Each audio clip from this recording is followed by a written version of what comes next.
한 번만, 이 많은 애들 중에서 그 한 번만 되면은 마치 내가 이 손실을 다 만회할 수 있을 것 같은 생각이 들거든요. 근데 그럴 때 하면은 제가 장담하는데 99면 98 정도 망합니다. 거의 실패하실 거예요. 왜냐면 내가 마음이 급해지고 내가 그거를 급하게 하는 순간부터는 안 돼요.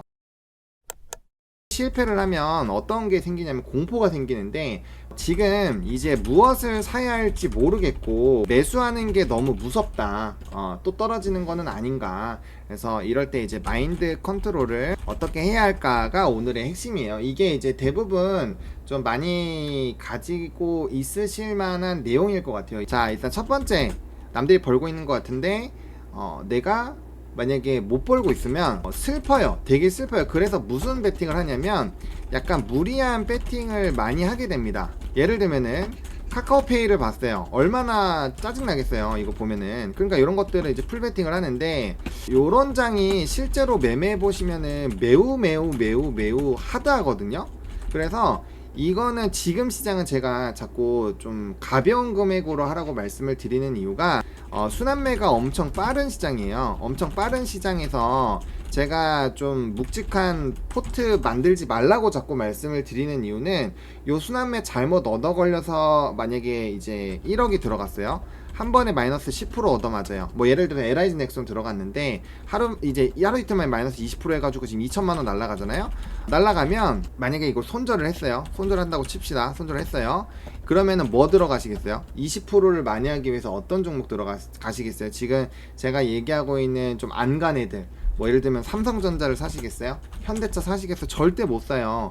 공격적인 거를 산단 말이에요. 왜? 내가 보기에는 매일매일이 많이 올라가거든요, 이 여러 종목군들이. 그러니까 한 번만, 이 많은 애들 중에서 그 한 번만 되면은 마치 내가 이 손실을 다 만회할 수 있을 것 같은 생각이 들거든요. 근데 그럴 때 하면은 제가 장담하는데 99면 98 정도 망합니다. 거의 실패하실 거예요. 왜냐면 내가 마음이 급해지고 내가 그거를 급하게 하는 순간부터는 안 돼요. 그리고 이럴 때 또 문제가 뭐냐면 분할 매수 절대 안 합니다.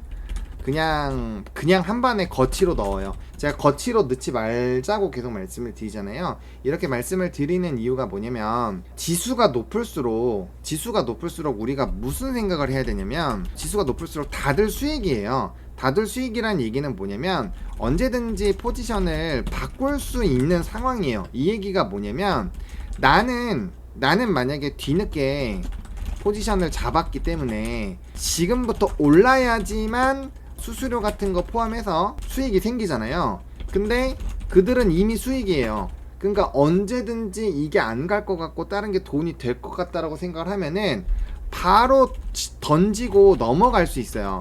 근데 우리가 매매를 해봐서 아시겠지만, 매매는 익절을 하고 옮기는 거는 매우 쉬워요. 매우 쉽습니다. 왜? 내가 수익이 있으니까 다음 거에서 조금 실수해도 기분 좋게 손절이 나가요. 마이너스가 안 찍히거든요, 실현 수익이. 근데 내가 손절하고 가잖아요. 그러면 무슨 생각이 드냐면은 내 계좌에 일단 확정 손실이라는 게 생겼어요.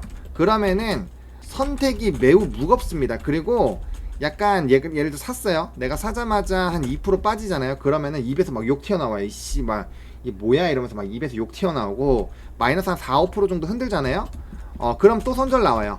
또 손절 나옵니다. 근데 그러고 나서 하루 이틀 지나면 개급등합니다. 진짜로 입에서 막 욕 튀어나올 정도로 급등해요. 그러면은 이제 무슨 생각이 드냐면, 와, 누가 지켜보고 있나 보다, 이거 CCTV 있다, 이러거든요. 근데 그런 이유는 하나예요. 자, 여기서 중요한 게 뭐냐, 옮길 때 이 종목이 어디까지 올라갈지 생각을 안 해요. 생각 안 합니다. 일단은 수급이 붙으니까 가겠지, 이렇게 가볍게 접근을 한단 말이에요. 이게 굉장히 큰 문제거든요. 그래서 저는 어떤 얘기를 좀 드리고 싶냐면, 손절을 하면 제일 느리고 확실한 걸 사셔야 합니다. 손절이라는 걸 할수록 더 확실한 걸 사야 돼요. 확실한 거 뭐 있어요? 안 오른 거. 안 오른 것 중에서 대형주. 그것도 아니라면은 지수가 있죠. 지수가 계속 올라간다고 생각하시면 지수를 사셔도 되고요. 그거 지수나 이런 거 너무 싫다 하면은 이제 그런 산업 ETF로 해서 내가 이제 이게 조금 험한 말을 좀 쓸게요. 내가 똥손일 수 있잖아요. 똥손.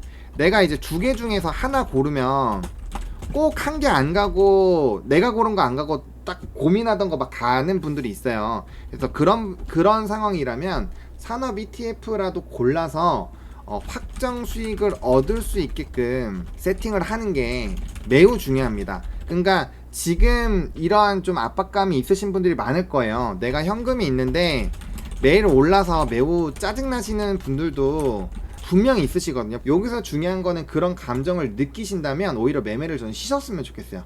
매매를 오히려 쉬세요. 자, 보세요.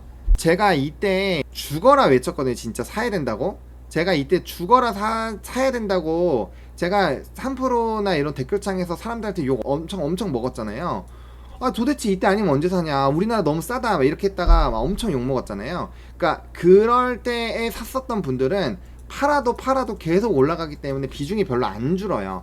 근데 여기서 사시는 분들은 진짜 힘들어요. 힘듭니다. 그래서 우리가 딱 그걸 정해 놓으셔야 돼요. 이런 구간에서 사지 마시고 어떤 구간에서 사야 되냐면 적어도 이 정도의 그런 눌림이라도 나왔을 때 사셔야 된다라는 거예요. 눌림이 나왔을 때. 지금은 그냥 날라가잖아요. 날라가서 이게 3,700을 줘도 내 거 아니에요. 내 거 아니라고 생각하셔야 돼요. 예를 들어서 비중이 100% 다 털렸다고 한다면 되게 힘들어요. 이러면은 이런 거 사야 되는 거예요. 삼성전자 이렇게 안 간 거에서 올라가는 거, 현대차 이런 것도 마찬가지. 이런 거 이제 안 올라간 것 중에서 찾아야 된다라는 거죠. 그래서 그 생각을 꼭 한번 해보셨으면 좋겠고, 제가 이 시간을 통해서 더 확실하게 말씀을 드리면, 저랑 그래도 1년 정도 하면서 지수 고가권도 경험해보시고 지수 하락권에서도 경험을 해보셨잖아요. 중장기 포트는 지금 절대 세우시는 거 아니에요. 아닙니다. 제가 중장기 포트를 세우는 시기가 따로 있다고 거듭 말씀을 드리잖아요.